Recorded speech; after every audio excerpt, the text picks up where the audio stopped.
Science का आज एक और लेक्चर होने वाला है। शुरुआत एक मोटिवेशन कोट के साथ करते हैं। आप सुने मोटिवेशन कोट। अब अगर सफलता पानी है तो अपनी मेहनत पर विश्वास रखें। किस्मत की आजमाइश तो जुए में होती है। शुरुआत करते हैं आज के क्वेश्चंस की। पहला क्वेश्चन क्या रहने वाला है?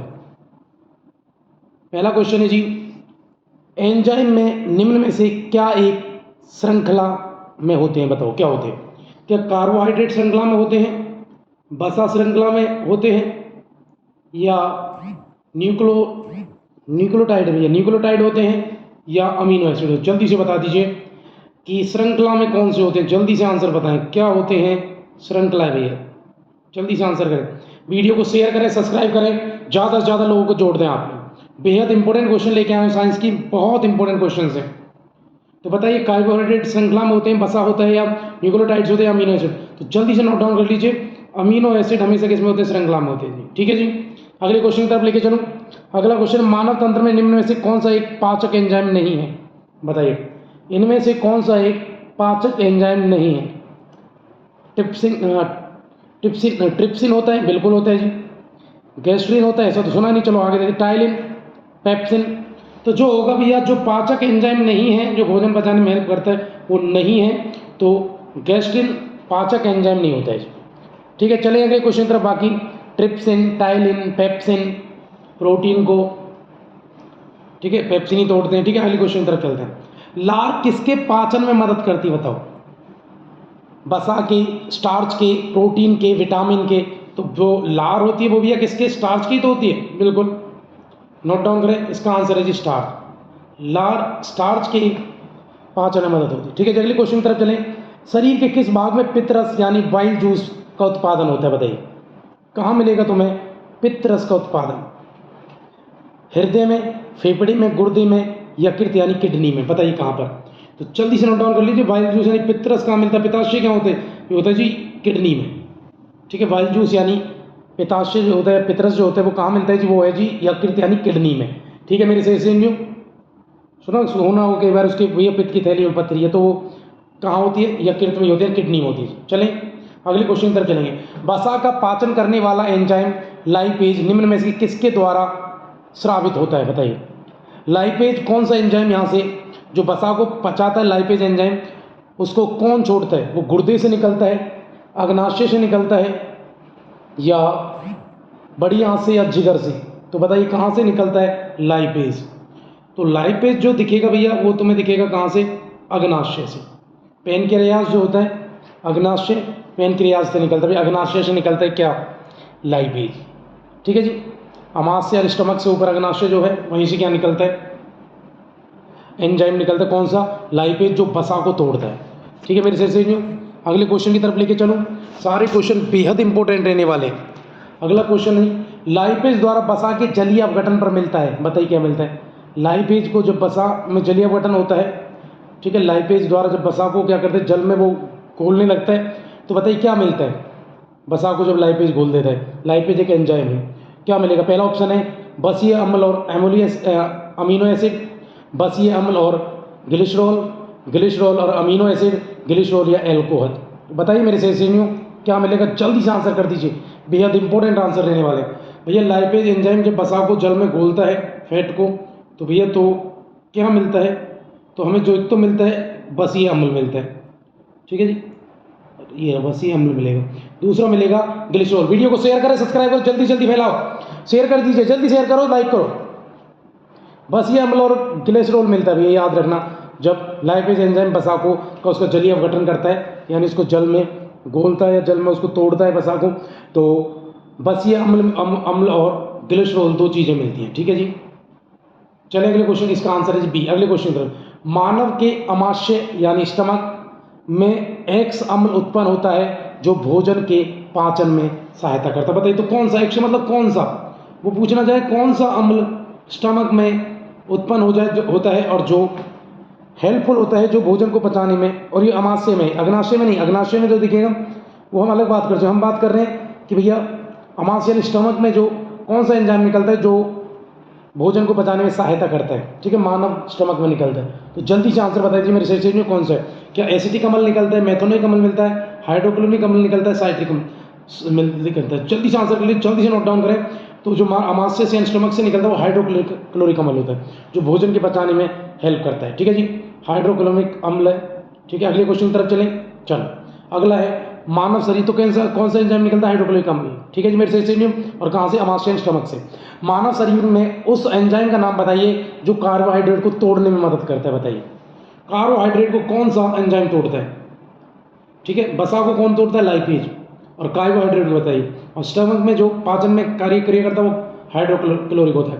अब कार्बोहाइड्रेट्स को कौन तोड़ता है, प्रोटीएड, लाइपेज,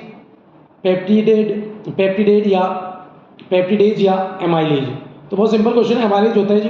अमाइलेज है जो कार्बोहाइड्रेट को तोड़ता है, जो वसा को तोड़ता है वो लाइपेज, ठीक है। और स्टमक से जो एंजाइम निकलता है भोजन को पचाने के लिए उसका नाम है हाइड्रोक्लोरिक अम्ल, ठीक है जी, वो एंजाइम। अगले क्वेश्चन की तरफ चलते हैं। अगला क्या है, याद रखना बेहद इंपॉर्टेंट है। स्टमक में भोजन को पचाने के लिए कौन सा एंजाइम होता है, तो वो होता है जी हाइड्रोक्लोरिक अम्ल। हमने बात की थी इसलिए क्वेश्चन की हम बात करें इस क्वेश्चन की, ये बेहद इंपॉर्टेंट क्वेश्चन है, ठीक है। अगले क्वेश्चन की तरफ चलेंगे। ये इसके बाद अगला क्वेश्चन, निम्न में से कौन सा कार्बोहाइड्रेट के पाचन का प्रमुख अंत उत्पाद होता है। मतलब कार्बोहाइड्रेट सबसे अंत में क्या बन जाता है, जो कार्बोहाइड्रेट को पूरी तरह पचा देता है, तो अंत में क्या बनता है, वसा निकलता है, लिपिड्स निकलते हैं, ग्लूकोज निकलते हैं, सेलुलोज निकलते हैं। तो ये अंत में निकलता है ग्लूकोज, ठीक है मेरे सेशन में। इसको भी याद रखें, नोट डाउन। आप जब भी हमारी वीडियो सुने बिल्कुल आप नोटबुक और पेन लेके बैठेंगे और नोट डाउन करेंगे। बेहद इंपॉर्टेंट क्वेश्चन होते हैं जी सारे के सारे। भूख लगने पर मनुष्य सर्वप्रथम उपयोग करता है किसका, बताइए। जो भूख लगती है तो मनुष्य सबसे पहले किसका उपयोग करता है, बताओ। वसा का, रुधिर प्रोटीन का, पेशी प्रोटीन का। तो भैया भूख लगने में मनुष्य जो सबसे पहले उपयोग करता है वो करता है ग्लाइकोजन का, ठीक है जी। किसका करता है, ग्लाइकोजन। बहुत इंपॉर्टेंट क्वेश्चन है, ग्लाइकोजन नहीं ग्लाइकोजन है, ठीक है जी। किसका करता है, ग्लाइकोजन का, ठीक है। भूख लगने पर कोई व्यक्ति या कोई मनुष्य सर्वप्रथम किसका उपयोग करता है, अपने ग्लाइकोजन का, ठीक है जी। अगले क्वेश्चन की तरफ चले। कौन सा एंजाइम पेट के अंदर प्रोटीन के पाचन से में सहायक होता है, बताओ। प्रोटीन को कौन पचाता है, बताओ। मैंने बताया था, मैंने एक क्वेश्चन में आपको ये आंसर दे चुका हूँ, लेकिन फिर भी देखो लाइपेज हो नहीं सकता, ये समझ रहे आप। सेलुलोज होगा नहीं, लाइव सूजन तो ये भी नहीं होता है। तो पेप्सिन, प्रोटीन को कौन पचाता है, पेप्सिन, ठीक है जी। प्रोटीन को कौन पचाता है, पेप्सिन। मेरे से अगले क्वेश्चन की तरफ, कार्बोहाइड्रेट को अमाइलेज पचाता है, प्रोटीन को पेप्सिन क्या है, पचाता है। और एक और हमने बात की थी, वसा को लाइपेज, ठीक है। हाँ सारे क्वेश्चन क्लियर कर रहा हूँ आपके, बेहद इंपॉर्टेंट क्वेश्चन है जी। स्तनधारियों को बिना क्लास के क्वेश्चन से ही मैं आपके कॉन्सेप्ट क्लियर कर रहा हूँ। स्तनधारियों में उत्सर्जन का एक महत्वपूर्ण कार्य निम्न में से कौन सा अवयव करता है, बताइए। स्तनधारी में उत्सर्जन का काम करता है, बड़ी आंत करता है, किडनी करता है, फेफड़े करता है, यकृत करता है, बताइए क्या करता है। जल्दी से आंसर कर दीजिए, बेहद इंपॉर्टेंट क्वेश्चन है, ठीक है। यकृत होता है भैया लीवर और वक्र होता है किडनी, ठीक है जी।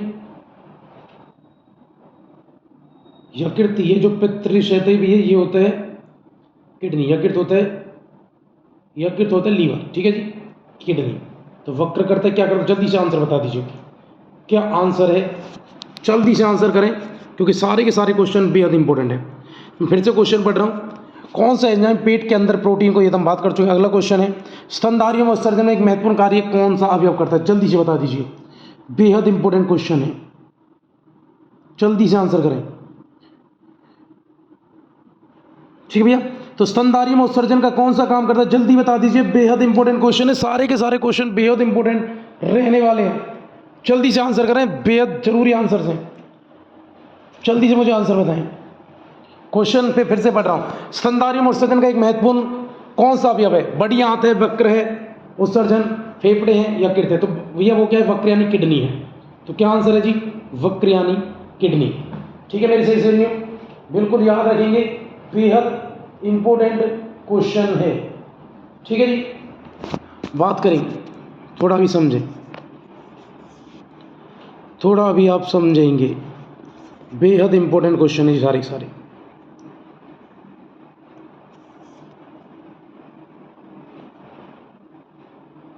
ठीक है। तो उत्सर्जन कौन करता है? महत्वपूर्ण उत्सर्जन का जो कार्य है वो क्या करता है जी? वो है वक्र यानी किडनी करता है। ठीक है, क्वेश्चन करेंगे, पसीने वाली ग्रंथियों में शरीर में किस भाग में मौजूद रहती है? तो बताइए,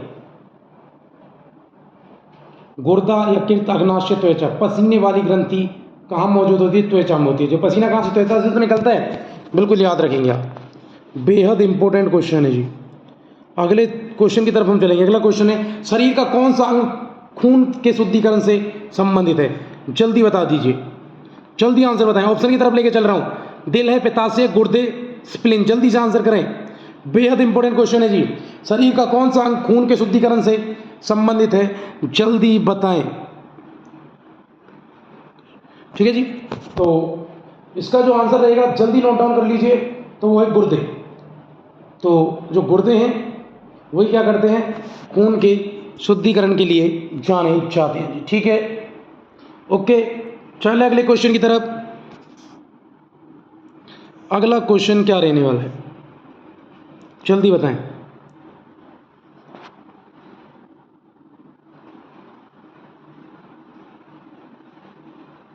चलो अगला क्वेश्चन है, गुर्दे की कार्यात्मक यूनिट क्या है? जल्दी से बताओ। एक्सॉन है, न्यूरॉन है, नेफ्रॉन है, धमनी है।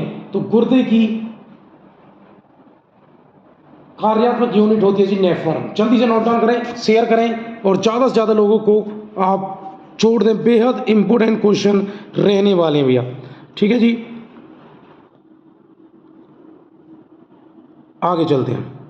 ठीक है जी, अगले क्वेश्चन की तरफ हम चलेंगे। ठीक है, अगला क्वेश्चन क्या है? समझे, अगला क्वेश्चन है, रिक्तस्थान मानव में अमोनिया की यूरिया में बदल देता है? अग्नाशय, यकृत, छोटी आंत, गुर्दे। बताइए कौन बदलता है? अमोनिया को यूरिया में कौन चेंज कर देता है? जल्दी से आंसर बता दीजिए, क्योंकि सारे के सारे क्वेश्चन बेहद इंपॉर्टेंट क्वेश्चन रहने वाले मेरे शेरनियों। आप जल्दी से आंसर बताएं इसका, कि रिक्तस्थान मानव के अमोनिया को यूरिया में बदल देता है। बताइए कौन बदल देता है अमोनिया को यूरिया में? जल्दी से आंसर बता दीजिए। तो वो कौन बदलता है? वो बदलता है जी, वो बदलता है यकृत। ठीक है जी, लीवर बदल दे। ठीक है, अगले क्वेश्चन की तरफ चलते हैं। यूरिया का सर्वाधिक सांद्रण कहाँ से होता है? पृष्ठ महाधमनी से, यकृत, निवाकिया शिरा से, विकृ शिरा से, यकृत शिरा से। तो जल्दी बता दीजिए कहाँ से होता है? बेहद इंपॉर्टेंट क्वेश्चन है। यूरिया का सर्वाधिक सांद्रण कहाँ से होता है?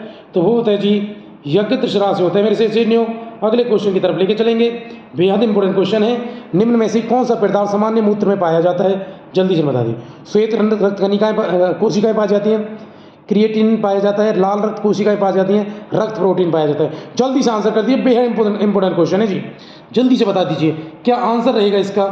तो कौन सा पदार्थ सामान्य मूत्र में पाया जाता है? तो सामान्य मूत्र में जो पाया जाता है वो होता है भैया क्रिएटिनिन होता है। भैया कौन सा होता है? क्रिएटिनिन होता है। ठीक है जी, कौन होता है? क्रिएटिनिन, याद रखेंगे। अगले क्वेश्चन, मूत्र का पीला रंग किसकी मौजूदगी के कारण होता है? जल्दी से आंसर बताओ। कोलेस्ट्रॉल के कारण होता है, लसिका के कारण होता है, पित्त के कारण होता है, यूरोक्रोम के कारण होता है। तो जल्दी से बता दीजिए। तो मूत्र का पीला रंग जो होता है वो होता है यूरोक्रोम के कारण। ठीक है जी, नोट डाउन करें, शेयर करें, सब्सक्राइब करें, ज़्यादा से ज़्यादा लोगों को जोड़ दें। अगला क्वेश्चन है, किस रंग द्रव्य की उपस्थिति के कारण मानव मल का रंग पीला होता है? बताइए। मानव जो वेस्टेज है, मानव का जो मल होता है उसका रंग पीला किस कारण होता है? पेप्सिन के कारण होता है? नहीं जी, पेप्सिन प्रोटीन को तोड़ता है। रेनिन के कारण होता है? नहीं। एमिलेज के कारण, एमिलेज के कारण होता है? नहीं जी, वसा को तोड़ता है। वसा को नहीं, ये क्या, ये भी एक प्रकार का एंजाइम है, वसा को लाइपेज तोड़ता है। तो ये कार्बोहाइड्रेट को तोड़ता है, अमिलाइज। तो इसका जो आंसर है यूरोबिलिन, यूरोबिलिन। तो यूरोबिलिन क्या करता है? इसी के कारण, यूरोबिलिन जो पदार्थ है इसी के कारण मानव जो मल है उसका रंग पीला होता है। ठीक है, अगले क्वेश्चन की तरफ चलेंगे। बेहद इंपॉर्टेंट क्वेश्चन है अगला। पसीना शरीर को ठंडा करता है क्योंकि त्वचा पर पानी की मौजूदगी शीतलता देती है। क्या ये ऑप्शन है? वाष्पीकरण के लिए गुप्त उष्मा की आवश्यकता होती है, इसलिए पसीना शरीर को ठंडक प्रदान करता है। पानी की विशिष्ट उष्मा उच्च होती है, पानी उष्मा का हीन चालक होता है। तो जल्दी से आंसर लिख लीजिए। इसका आंसर है जी वाष्पीकरण के लिए गुप्त उष्मा की आवश्यकता होती है, पसीना शरीर को ठंडा करता है, इसलिए करता है क्योंकि वाष्पीकरण के लिए गुप्त उष्मा की आवश्यकता होती है। ठीक है जी, छिपी हुई उष्मा की आवश्यकता होती है, जो स्पेशल एक पॉइंट के बाद उष्मा नहीं बढ़ती है, वहीं जो रहती है वो गुप्त उष्मा की आवश्यकता होती है। ठीक है जी, अगले क्वेश्चन की तरफ लेके चलो। मानव शरीर के किन अंगों में सबसे कम पुनर्योजन होता है, पुनर्योजन शक्ति होती है? मानव शरीर के किन अंगों में सबसे कम पुनर्योजन शक्ति होती है? जल्दी से बता दीजिए मेरे से। मस्तिष्क कोशिकाओं में, यकृत कोशिकाओं में, अस्थि कोशिकाओं में, पेशी कोशिकाओं में। तो जल्दी से आंसर बता दीजिए, बेहद इंपॉर्टेंट क्वेश्चन है जी। तो याद रखना, जो पुनर्योजन की जो शक्ति सबसे कम होती है वो होती है मस्तिष्क कोशिकाओं में, ठीक है जी। दोबारा से फिर बनने की जो प्रक्रिया मस्तिष्क कोशिकाओं में सबसे कम होती है। अगला क्वेश्चन है, मानव मस्तिष्क का वजन कितना होता है? बताइए। शरीर के कुल वजन का लगभग 2%, शरीर के कुल वजन का लगभग 8%, शरीर के कुल वजन का 12%, या शरीर के कुल वजन का लगभग 15%। तो जल्दी से नोट डाउन कर लीजिए भैया, जो वयस्क मनुष्य होता है उसके शरीर का 2% ही क्या होता है? मानव मस्तिष्क का वजन होता है जी, ठीक है। शरीर के कुल वजन का सिर्फ 2%, लगभग 2% ही क्या होता है? ब्रेन होता है जी, मस्तिष्क होता है। थोड़ा आप समझें, अगर मैं बात करूं कि जो वयस्क मनुष्य है उसका भैया ब्रेन का वजन कितना होता है, तो आप नोट डाउन करेंगे, उसका होता है 1300 से 1400 ग्राम, ठीक है जी। यानी 1400 ग्राम के आसपास, अगर एग्जैक्ट बनाऊं तो 1336 ग्राम होता है, ठीक है जी। 1300 से लेकर 1400 होता है पुरुष के मस्तिष्क का वजन। अगर महिला की बात करें तो भैया महिलाओं का जो होता है वो होता है जी 1200 ग्राम, एग्जैक्ट 1198 होता है, वैसे 1200 ग्राम होता है। तो पुरुषों का लगभग 1400 होता है और महिलाओं को 1200 ग्राम होता है, ठीक है जी। मेरे से नहीं हूँ, अगले क्वेश्चन की तरफ लेके चलूँ मैं आपको। अब मैंने जो बोला इसको नोट डाउन जरूर करें आप लोग। मानव का कौन सा हिस्सा भूख प्यास निद्रा को का केंद्र है? बताइए। हाइपोथैलेमस है, मेडुला ओबलगेंडा है, या सेरिब्रम है, या सेरिबेलम है, ठीक है। मानव का कौन सा हिस्सा भूख प्यास निद्रा को केंद्र है, यानी जहां पर जो भूख प्यास और निद्रा को नियंत्रित करता है? क्या वो हाइपोथैलेमस है, मेडुला ओबलगेंडा है, या सेरिब्रम है, या सेरिबेलम है? तो जल्दी से आंसर बता दीजिए, क्योंकि क्वेश्चन बेहद इंपॉर्टेंट है, सारे क्वेश्चन बहुत इंपॉर्टेंट है मेरे से नहीं। तो जल्दी से आंसर बताएं। तो भैया इसका जो आंसर रहने वाला है, भूख प्यास को जो नियंत्रित करता है वो करता है जी हाइपोथैलेमस, ठीक है। कौन करता है? हाइपोथैलेमस करता है। अगर मैं हाइपोथैलेमस को बता दूं तो भैया मानव शरीर के जो मस्तिष्क के भाग होते हैं वो होते हैं 3 होते हैं। एक क्या होता है? अग्र मस्तिष्क होता है, ठीक है, और एक मस्तिष्क। वैसे 2 होते हैं, लेकिन अग्र मस्तिष्क को 2 भागों में बांट लेते हैं, प्री मस्तिष्क और मध्य मस्तिष्क, ठीक है जी। तो याद रखना, जो अग्र मस्तिष्क है, एक तो अग्र मस्तिष्क पहला वाला, एक दूसरा पीछे वाला, 2 होते हैं जी, ठीक है। एक पश्च मस्तिष्क और एक अग्र मस्तिष्क। जो अग्र मस्तिष्क से 2 भागों में बांटते हैं, प्रे मस्तिष्क और मध्य मस्तिष्क, ठीक है। तो मध्य मस्तिष्क के बिल्कुल ठीक ऊपर हाइपोथैलेमस होता है। हाइपोथैलेमस ही जो हमारी ग्रंथि होती है जिसका नाम है पीयूष ग्रंथि, पिट्यूटरी ग्रंथि, बिल्कुल उसके ऊपर ही होता है जी हाइपोथैलेमस। यही भूख प्यास निद्रा सबको नियंत्रित करता है जी, ठीक है जी।